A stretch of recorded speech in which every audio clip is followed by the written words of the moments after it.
Mega city અમદાવાદમાં કેટલાક અસામાજિક શખ્સોએ પોલીસને ખુલ્લેઆમ પડકાર ફેંક્યો છે। અમદાવાદના એસજી હાઈવે પર પેલેડિયમ મોલ પાસે રાત્રિના સમયે અસામાજિક શખ્સોએ આતંક મચાવ્યો હતો। 3 જેટલી કારમાં આવેલા 10 જેટલા શખ્સો હાથમાં લાકડી અને તલવાર લઈને નીચે ઉતર્યા અને આવતા જતા વાહનોમાં તોડફોડ કરવા લાગ્યા। થોડીવાર માટે આ શખ્સોને જાણે આ વિસ્તાર બાનમાં લીધો હોય તેવા દ્રશ્ય સર્જાયા।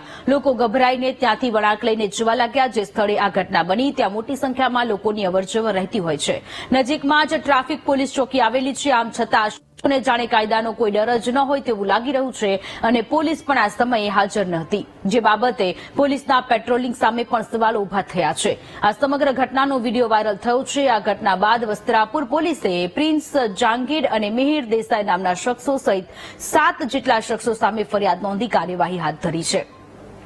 જૂની અદાવતમાં કેટલાક શખ્સોએ આ તોડફોડ અને મારામારી કરી હોવાનું પોલીસ તપાસમાં સામે આવ્યું છે।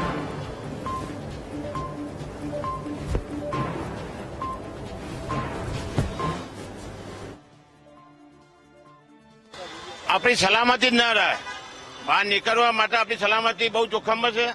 સરકારી તાકીદે કડકમાં કડક પગલો ભરવો જોઈએ। આ અંગે સરકાર મૌન કેમ બેસી રહી છે એ સમજ નથી પડતી।